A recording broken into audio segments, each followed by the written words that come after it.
இயேசுவின் நாமத்தினால இந்த டெய்லி மன்னானுங்கிற கர்த்தருடைய வசனத்தை தியானிக்கும்படி உங்களை நான் அன்போடு வரவேற்கிறேன். இன்றைக்கு கர்த்தருடைய வசனத்தை சங்கீதம் 13வது சங்கீதத்துல கடைசி வசனத்தை நாம் வாசிக்க போகிறோம். கர்த்தர் எனக்கு நன்மை செய்தபடியால் அவரை பாடுவேன். இந்த சங்கீதத்தை ஆரம்பிக்கும் பொழுது சங்கீதக்காரனாகிய தாவீது சொல்லுகிறார், ஆண்டவரே, எது வரைக்கும் மறந்திருப்பீர்? எது வரைக்கும் உங்க முகத்தை எனக்கு மறைத்திருப்பீர்? என் சத்துருக்கள் எல்லாம் எனக்கு விரோதமாய் களி கூறுறாங்க, சந்தோஷப்படுறாங்க. ஐயோ, இவன் விழுந்துட்டானா, அவள்தான் இனி எழுந்திருக்க மாட்டான் என்பதாக சொல்லி என் சத்துருக்கள் எல்லாரும் ரொம்ப ஜாலியா அவங்க களி கூறுறாங்க, என்னை ஏளனப்படுத்துறாங்க. ஆனா ஆண்டவரே, நீர் எனக்கு செவி கொடுத்தருளும், என் ஜெபத்துக்கு செவி கொடுத்தருளும், மரண நித்திரையிலிருந்து என் கண்களை தெளிவாக்கும் என்பதாக தாவீது சொல்லும் பொழுது, அப்ப தாவீது சொல்றாரு, நீங்க எனக்கு செவி கொடுக்கிறத நான் நினைச்சு பார்த்து என் சத்துருக்கள் களி கூற முடியாதபடிக்கு இடறி விடட்டும் என்பதாக சொல்லுகிறார். அதெல்லாம் அவர் சொல்றாரு, எனக்கு நீ நன்மை செய்தபடியால் உம்மை பாடுவேன். என்ன நன்மை?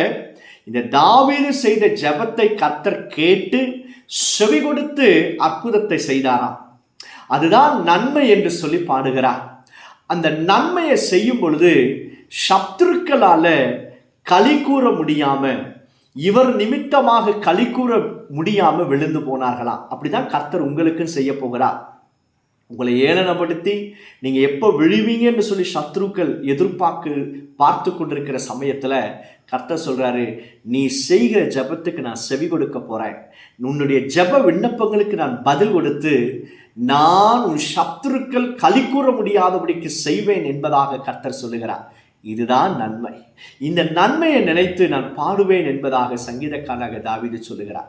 கவலைப்படாதீங்க, சத்துருக்கள் உங்களை சூழ்ந்து இருக்கலாம், நீங்க எப்போ விழுவீங்க என்று சொல்லி எதிர்பார்த்து கொண்டிருக்கலாம். கர்த்தர் சொல்றாரு, அவங்க எல்லாரும் களி கூற முடியாதபடிக்கு நான் ஒரு பெரிய காரியத்தை செய்ய போறேன். என்னன்னா, நீங்கள் இதுவரைக்கும் ஜெபித்து கொண்டிருந்த ஜெபங்களுக்கு கர்த்தர் இந்த நாட்களில் பதில் கொடுக்க போகிறார். ஸோ தேவன் செய்கிற நன்மையை நினைத்து பாடுவோம். கர்த்தர் பெரிய காரியங்களை செய்வார். சோமன்லாமா? பரலோக பிதாவே, இந்த செய்தியை கேட்கிற மன்னாவை பார்க்கிற ஒவ்வொருவரையும் ஆசீர்வதியும். நீ நன்மையான ஈவுகளை கொடுத்து உங்களுடைய பிள்ளைகளுடைய தலையை உயர பண்ணுவீராக. சத்துருக்கள் இவர்களை மேற்கொள்ள முடியாதபடிக்கு ஆண்டவரே நீ துரத்துவதற்காக ஸ்தோத்திரம். உம்முடைய கரம் பிள்ளைகளோடு இருக்கட்டும். வேலை செய்கிற ஸ்தலத்துல, ஊழியத்துல, எல்லா விதத்திலையும் சத்துருக்களிடத்திலிருந்து விலக்கி உங்களுடைய பிள்ளைகளை பாதுகாத்துக்கொள்ளும். இன்றைக்கு உங்களுடைய பிள்ளைகளை ஆசீர்வதிப்பதற்காக ஸ்தோத்திரம். இயேசு மூலம் ஜெபிக்கிறோம் பிதாவே. ஆமென், ஆமென். God bless you. God bless you all.